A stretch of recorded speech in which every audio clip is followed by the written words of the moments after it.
तुम परेशान नहीं। बिस्मिल्लाहिर्रहमानिर्रहीम। My dear students of class 10 and O level groups, chapter number 5 में हम रिप्रोडक्शन के बारे में पढ़ रहे थे और प्लांट्स की रिप्रोडक्शन को हमने डिटेल में पढ़ लिया था और इसके तमाम process, sexual reproduction in plants and asexual reproduction in plants, ये हमने पढ़ लिया था। अब हमारा जो अगला टॉपिक है वो है सीड फॉर्मेशन, जो है वो फूल के फूले हुए हिस्से में जहाँ पर फ्रूट बनता है उसके साथ ही सीड की फॉर्मेशन होती है। और सीड फॉर्मेशन जो है उसमें अगर हम सीड की एनाटॉमी को देखें तो दो तरह के सीड्स होते हैं। एक सीड वो होता है जिसमें दो दालें होती हैं और एक दूसरा सीड वो होता है जिसमें सिर्फ एक दाल होती है, एक दाना होता है, और उसको मोनोकॉटिलिडन कहा जाता है, जिसमें एक दाना होता है। और दो दानों वाला सीड जो है वो डाइकॉटिलिडन कहलाता है और एंजियोस्पर्म्स में डाइकॉटिलिडन सीड पाया जाता है। ज़्यादातर जो पौधे हम देख रहे हैं वो डाइकॉटिलिडन्स के हैं, जिसमें के बहुत ही वाजे और वाजे नज़र आने वाला सीड जो है वो ग्राम सीड है, चना जिसे हम कहते हैं। और इसके अलावा भी दीगर सीड्स हैं जिसमें के मौसम्बी के सीड्स हैं, एप्पल का सीड है, ये तमाम डाइकॉट सीड्स हैं। इसके अलावा पपीता और मकई, ये मोनोकॉटिलिडन्स हैं। तो इसका स्ट्रक्चर हम देखते हैं कि सीड जो है वो किस स्ट्रक्चर पर है और इसका बेसिक स्ट्रक्चर क्या है। ये 3 पार्ट्स पर मुश्तमिल होता है। इसके जो 3 मेन पार्ट्स हैं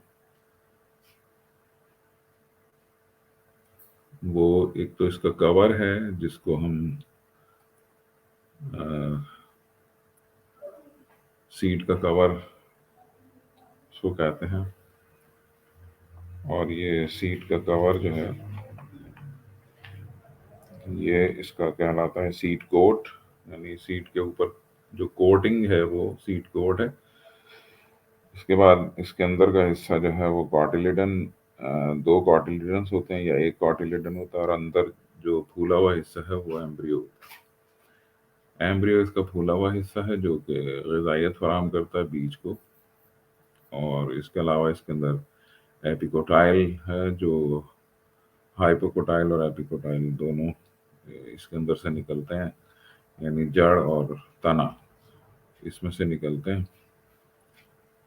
एपिकोटाइल और इसका ऊपर वाला और नीचे वाला हिस्सा हाइपोकोटाइल है। बीच में रेडिकल भी इसमें शामिल है। रेडिकल जो है वो रूट बनाता है और बाकी हिस्सा जो है इसका जड़ के साथ आगे बढ़ता है और तना ऊपर की तरफ जाता है, एपिकोटाइल। जर्मिनेशन जब शुरू होती है तो फेवरेबल कंडीशंस में बीज को जब ज़मीन में लगा दिया जाता है तो उसके बाद जर्मिनेशन शुरू आती है। जर्मिनेट का मतलब होता है बेदारी या जागना। The awakening of the embryo is called the germination, यानी एम्ब्रियो का जाग जाना और ग्रोथ शुरू कर देना जो है वो जर्मिनेशन कहलाता है। Awakening of a dormant embryo in suitable conditions of suitable soil and water and in the presence of air and sunlight, the growth starts in the seed. This process is called germination. There are 2 kinds of germination. Germination 2 तरह की है और 2 तरीके से germination होती है। Seed भी 2 तरह के हैं, इसी तरह से उनके अंदर जर्मिनेशन भी 2 तरह की है। सीड की डायग्राम्स मौजूद हैं। ये सीड की डायग्राम्स बनाने के लिए आती है आपके पास पेपर में, और इसकी लेबलिंग भी आपको आनी चाहिए। तमाम ही नाम इसके बहुत आसान से हैं, ये तमाम नाम आपको याद होने चाहिए। यहाँ पर जो है सोयाबीन का सीड है डाइकॉट की एग्जांपल में, और मोनोकॉट में कॉर्न सीड है, मकई का दाना है ये मोनोकॉटिलिडन में। इसको बहुत अच्छी तरह से अगर आप मुशाहिदा करना चाहें तो चने का बीज जो है उसको पूरी रात के लिए भिगा दें। जब सुबह आप उसको देखेंगे तो उसका सीड कोट नरम हो चुका होगा। उसको आप अपने नाखून से या फॉरसेप्स से या स्कैल्पर से लैब में उतारेंगे। उतारने के बाद उसका सीड कोट अलग हो जाएगा, उसके अंदर 2 दालें नजर आएंगी जो कि उसके एम्ब्रियो हैं, और उसी के नीचे प्लूमोल आपको मिलेगा जो कि एपिकोटाइल या हाइपोकोटाइल भी हम उसको कहते हैं, और इसको ये प्लूमूल होता है जो तना और जड़ में आगे बढ़ता है फेवरेबल कंडीशंस में, जब जर्मिनेशन स्टार्ट होती है। ये पेज नंबर 95 और 96 पे दोनों डायग्राम्स मौजूद हैं, जो मैंने आपके सामने कंपैरेटिव स्टडी के लिए यहाँ सामने रखी हैं आपकी स्क्रीन पे। अब इसके जो कंपैरिजन है एपीजियल जर्मिनेशन और हाइपोजियल जर्मिनेशन का, यानी जमीन के ऊपर की तरफ बढ़ना, जर्मिनेट होना, और जमीन के नीचे की तरफ बढ़ना, ये जो है डाइकोटिलेडन्स में एपीजियल जर्मिनेशन होती है और मोनोकोटाइल सीड्स के अंदर हाइपोजियल जर्मिनेशन होती है। इन दोनों की कैरेक्टरिस्टिक्स में चार डिफरेंस यहाँ पर लिखे हुए हैं बुक में पेज नंबर 97 पे।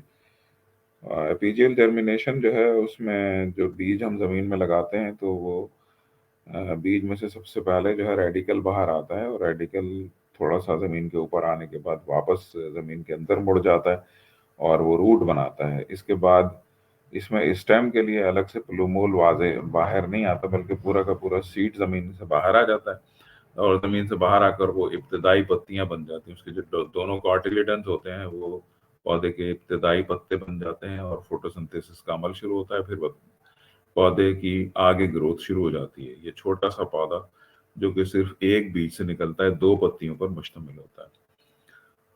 हाइपोजियल जर्मिनेशन में मोनोकॉटिलिडन सीड होता है और इसके अंदर से दोनों तरह के जो आउटग्रोथ्स हैं वो निकलती हैं, एपिकोटाइल और हाइपोकोटाइल, यानी जड़ नीचे की तरफ और एपिकोटाइल ऊपर की तरफ। प्लूमूल जो है वो निकल कर ऊपर की तरफ जाता है, जमीन के ऊपर पत्तियां निकलती हैं, उसमें से पहले बारीक बारीक सी पत्तियां निकलती हैं, फिर वो आगे बढ़ के वो चौड़ी हो जाती और बड़ी हो जाती हैं, फोटोसिंथेसिस का प्रोसेस शुरू हो जाता है और इस तरह से नया पौधा जो है वो बनता है। तो स्टूडेंट्स ये जो है पूरी डिटेल्स हैं इसकी, सीड की और जर्मिनेशन की। इसके बाद हम स्टार्ट करते हैं रिप्रोडक्शन इन एनिमल्स। एनिमल्स में जो रिप्रोडक्शन है वो उसका प्रोसेस तकरीबन लोअर एनिमल्स में वही है जिस तरह के इसमें होता है, पौधों में होता है, लोअर एनिमल्स में उसी तरह से होता है ये। और इसको जो है हम करेक्टराइज करते हैं बाइनरी फिशन से, मल्टीपल फिशन से, और साथ ही साथ इसमें जो है बडिंग भी स्टार्ट हो जाती है। बडिंग से भी होता है रिप्रोड्यूस सेक्सुअली, ये सेक्सुअल प्रोसेस में ही आते हैं ये सारे। और इसके अलावा जो है इसके अंदर एक और प्रोसेस होता है जो कि वेजिटेटिव प्रोपेगेशन का बदल होता है, और इसको जो है बडिंग इसको कहा जाता है। इसके बाद ह्यूमन में जो है सेक्सुअल रिप्रोडक्शन है। सेक्सुअल रिप्रोडक्शन जो है ये ज़रा पेचीदा प्रोसेस है ह्यूमन में और दीगर एनिमल्स में। रिप्रोडक्शन जो है, सेक्सुअल रिप्रोडक्शन जो है ये एक पेचीदा प्रोसेस है और इसमें 3 स्टेप्स होते हैं।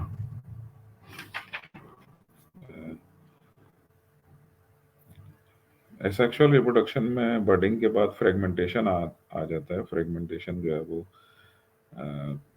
वेजिटेटिव प्रोपेगेशन का बदल है। जिस तरह पौधा में वेजिटेटिव होती है, इसी तरह से जानवरों में, छोटे जानवरों या लोअर एनिमल्स जो यूनिसेलुलर या कॉलोनी फॉर्म्स के अंदर जो एनिमल्स रहते हैं, उनमें ये फ्रेगमेंटेशन होती है, यानी उनके जिस्म का कोई भी पार्ट अलग होकर एक नया इंडिविजुअल बना लेता है। सेक्सुअल रिप्रोडक्शन में 3 स्टेप्स होते हैं। पहला स्टेप जो है वो गैमेटोजेनेसिस होता है, दूसरा मैटिंग होता है और तीसरा जो है फर्टिलाइजेशन का प्रोसेस होता है। गैमेटोजेनेसिस में गैमेट्स फॉर्मेशन होती है और गैमेट्स फॉर्मेशन में जो सेल बनता है, यानी जो स्पर्म और ओव्यूल और एग जो है वो जर्मिनेटिंग सेल्स कहलाते हैं।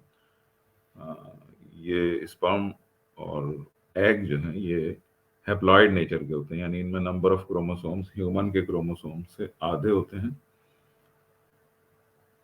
हाफ नंबर ऑफ क्रोमोसोम्स होते हैं दोनों में।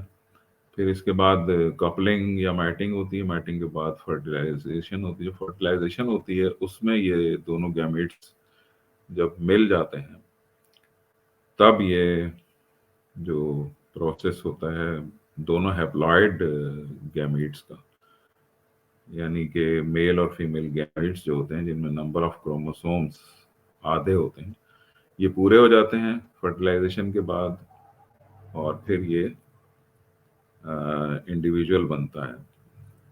कॉर्डेटा में ये दो क्लासेस हैं कॉर्डेटा की, जिनमें कि एक्सटर्नली फर्टिलाइजेशन होती है यानी जिस्म के बाहर होती है, और बाकी 3 क्लासेस में फीमेल की बॉडी में फर्टिलाइजेशन का अमल होता है।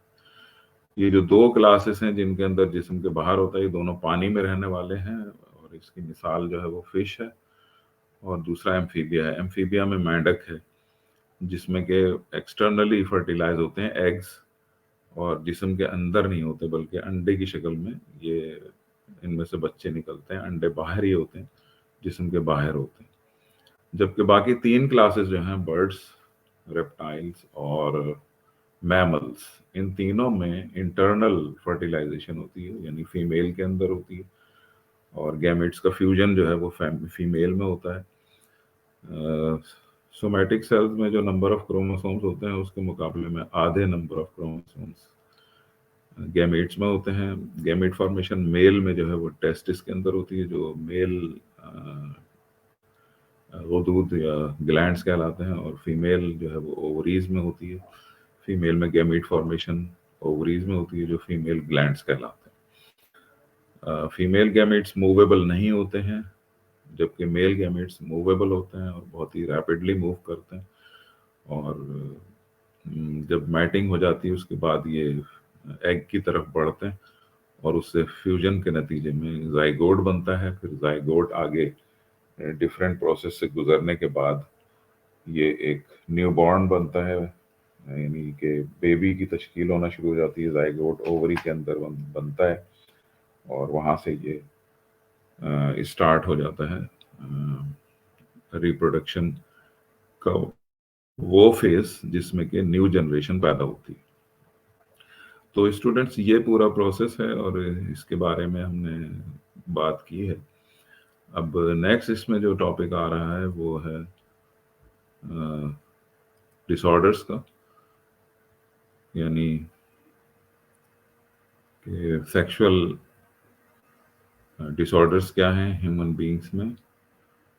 और इसके अंदर जो है सबसे पहले ये बात समझ लेनी चाहिए कि डिसऑर्डर्स के बारे में बहुत इशारतन ही बात हुई है ज़्यादातर इसमें, क्योंकि हमारे यहाँ ये बहुत ही नाजुक टॉपिक समझा जाता है और इसके ऊपर आमतौर पे बात ही नहीं की जाती। सेक्स के हवाले से सेक्स एजुकेशन जो है वो बहुत ही प्रोहिबिटेड और रिस्ट्रिक्टेड एरिया है। लेकिन जब डिसऑर्डर्स में ऐसी बीमारियां आने लगी जो जानलेवा साबित होती हैं, जैसे कि 80 की दहाई में एक खतरनाक बीमारी एड्स की शक्ल में सामने आई थी, जिससे इंसानों की जान को खतरा लाहक हुआ और बहुत ज़्यादा तादाद में लोग इसमें शिकार भी हुए और मरना शुरू हुए। तो आमतौर पे शुरू में तो मुस्लिम कंट्रीज़ का और मुसलमानों का ख्याल ये था कि ये हम तक ये बीमारी नहीं पहुंच पाएगी, लेकिन बाद में ये इंकिशाफ हुआ कि पता चला मुस्लिम्स भी इस बीमारी में बहुत ज़्यादा मुब्तला हो रहे हैं। सिंध में हमारे यहाँ बहुत ज़बरदस्त इसकी तादाद है, जिसके डेटा को छुपाया जाता है, सही तौर पर नहीं बताते हैं। तो ये नेशनल एड्स प्रोग्राम जो है इसके 4 हदफ हैं। 4 हदफ पर ये काम करता है national AIDS programme. International AIDS council की ताउन से बहुत ज़्यादा इख्तिलाफ इसके ऊपर है, बहुत ज़्यादा रिजर्वेशंस हैं और मुखालफत है इसकी बहुत ज़्यादा। लेकिन इसके बावजूद ये ज़रूरी है कि लोगों की जान को ख़तरा है, जान बचाने के लिए हर बीमारी को पढ़ना और उसका मुताला करना, उसकी अवेयरनेस देना, ये किसी भी तरह से ममनू नहीं हो सकता और ना होना चाहिए, क्योंकि ज़िंदगी सबसे बड़ी कीमती चीज़ है और एक मुसलमान की ज़िंदगी जो है वो ज़ाहिर है कि कीमती चीज़ है। और हमारे दीन में भी इस बात के ऊपर बहुत ही ज़्यादा इस्तदलाल है कि इंसान की जान बचाना जो है वो बहुत अहम है। तो जान बचाने की खातिर हमें इस प्रोग्राम में जितनी हम मुआवनत कर सकते हैं, अवेयरनेस दे सकते हैं, इसके रोकथाम के सिलसिले में काम कर सकते हैं। तो हमें इसमें ज़रूर करना है और करना पड़ेगा, करना चाहिए, ये हमारी कौमी ज़रूरत है। जब ये बच्चों को हम पढ़ाते हैं मैट्रिक लेवल के ऊपर, तो आप ज़रा सा इसका अंदाज़ा करें कि मैट्रिक की सतह पर कितने स्टूडेंट्स होते हैं पूरे सिंध में या पूरे पाकिस्तान में। बहुत बड़ी तादाद स्टूडेंट्स की ऐसी होती है जो 8वीं क्लास से ही स्कूल को छोड़ देती है। 9th और 10th की रजिस्ट्रेशन होती है, वहाँ पर ख़ास तौर पे फ़ोकस करके इसको पढ़ाया जाता है, या फिर आगे फर्स्ट ईयर और सेकंड ईयर में यानी 11वीं 12वीं के तलबा को पढ़ाया जाता है। तो वहाँ पर आप देखें कि जो कॉलेज गोइंग स्टूडेंट्स हैं उनकी तादाद में आधा कमी हो जाती है, यानी आधे बच्चे मैट्रिक के बाद कॉलेज नहीं जाते हैं। अब ये कौन सा ऐसा मौका होगा जहाँ पर कि हम इतनी बड़ी तादाद के स्टूडेंट्स को अवेयरनेस दे सकें। इसलिए ये जो नेशनल एड्स प्रोग्राम है, ये 4 तरह से काम करता है। 4 अहदाफ हैं इसके।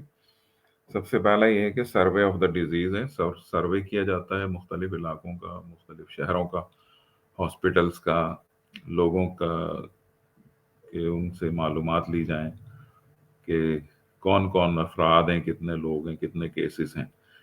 तो ये सर्वे करके परसेंटेज निकाली जाती है और ये मालूम किया जाता है कि कितनी शिद्दत से ये बीमारी फैल रही है। फिर दूसरे नंबर पे जो है एजुकेट द पीपल है। सेकंड हदफ ये है कि लोगों को इसके बारे में आगाही दी जाए, इसके बारे में बतलाया जाए, लोगों को इसकी अवेयरनेस दी जाए, इसके ऊपर मुहिम चला के बाकायदा जो है लोगों को इसके बारे में बात करें, बताएं उन्हें। तीसरे नंबर पे कि इसके बचाव की तरकीबें क्या हो सकती हैं, कैसे इससे बचा जा सकता है। तो बचाव के लिए भी जो इंतहाई इक़दामात और जो मुनासिब इक़दामात उठाए जा सकते हों, उसके बारे में लोगों को बताना चाहिए कि हमें अपने जो इज़्दिवाजी ताल्लुकात हैं, सेक्स रिलेशंस हैं, वो हस्बैंड एंड वाइफ तक ही होने चाहिए।